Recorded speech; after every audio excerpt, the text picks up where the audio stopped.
Ito na po, binaligtad na po yung lupa po rito. Dati na po itong naararo, tapos binaligtad. Kumbaga tawag po nila nito binaligtad yung pong lupa. Gamit po ng ating disc flow. Ito pong diplaka na implements po ng ating traktor. Malalim po yung maging hukay po nito mga parente Kaya aabot po ito sa pinakadulo po ng yung ugat po ng mga damo po rito. Kaya siguradong mapapatay yung mga yung damo po rito. At pag ito'y natutuyo na, nalalanta, yung mga damo po maging abono na rin po ito mga paryente. Ayan, ito lang po yung unang area na inararo po natin, kasi balak po natin ito pag ito'y nag-settle down na po yung lupa po rito, maaari na po ito ng matamnan. Pero bago po ito matamnan mga paryente, dadaanan ho muna ito yung ating rotavator, yung pangdurog. Sa ngayon po yung ating rotavator may problema. Pag naayos na yon, pwede na po ito dadaanan po na ating rotavator, yung pangdurog mga paryente. Ayan. Yan, ito nga pala yung nursery house po natin mga paryente. Pinapaayos na po natin.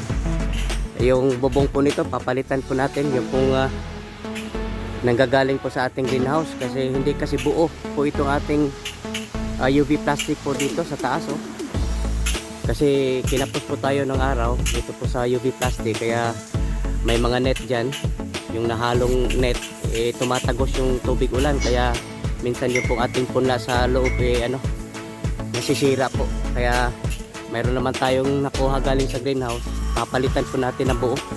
Tsaka pinapalinis na rin po natin dito yung yung net sa gilid. Tapos yung pong po niya, yung stall po niya, papalitan po natin ng plastic. Ayan katulad po nito. Inihahanda na natin ito mga paryente, kasi mamaya po mag-umpisa na po tayong punla.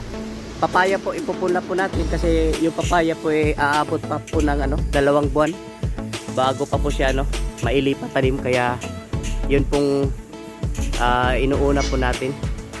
Mamaya po yung mga ibang kasamahan po natin nandoon sa kabila, pinapakuha ko ng bio-slurry, yung pangpunla po natin, yung panghalo po natin doon po sa ating coco peat.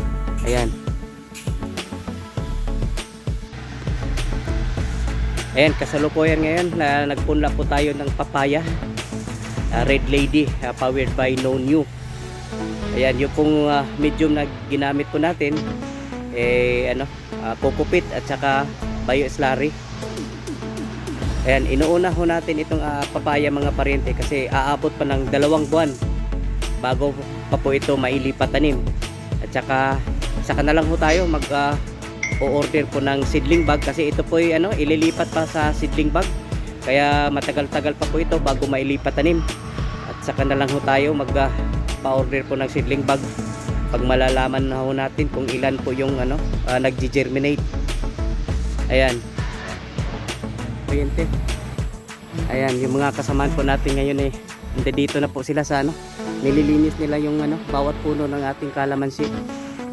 Ayan, dito po banda, yan, marami pong namamatay at yan, naninilaw po yung iba, pero yung mga puno nandoon sa likuran mga paryente, hindi po masyado napuruhan po doon, kaya mas magaganda pa rin yung mga puno ng kalamansi doon sa likuran.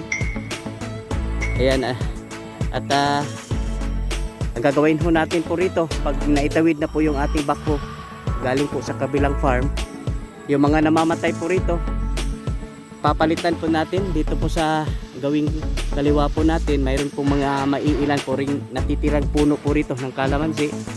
Yan, ipapalit po natin dito po sa mga namamatay po rito, nang sa ganun yung area po rito marami pa po tayo maitanim po rito.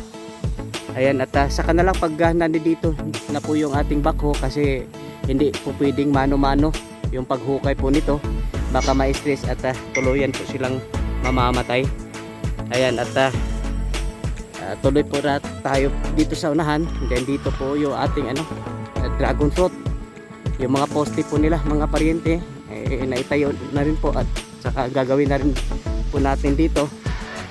Kukuha po tayo ng cuttings po rito At papalit po natin dito po sa ibang yung mga puno na nawala ng dragon fruit, yung naalis talaga.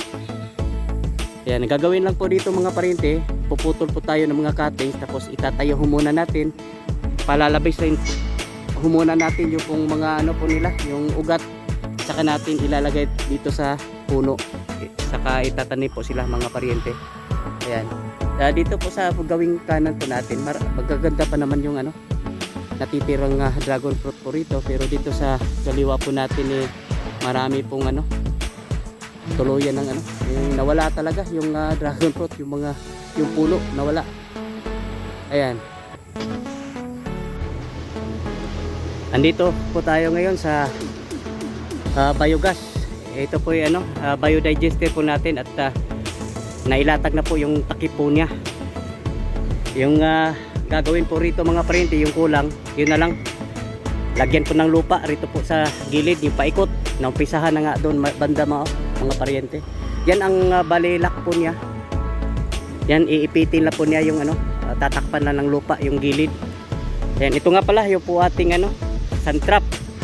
Dito po nakukulong po yung po rito, yung mga buhangin, hindi po makadiretso doon sa loob ng ating digester.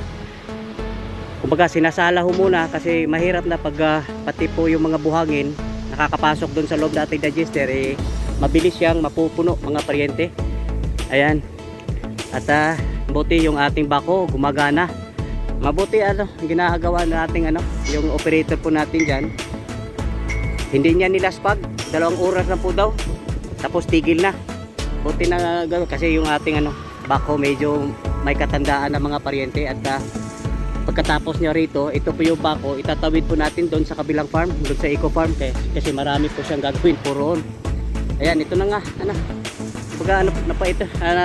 pagtakip na lang po yung kulang. At ito po yung mga buhangin po rito. Ayan, hindi po ito ordinaryong buhangin, ito po yung nanggagaling dyan sa loob.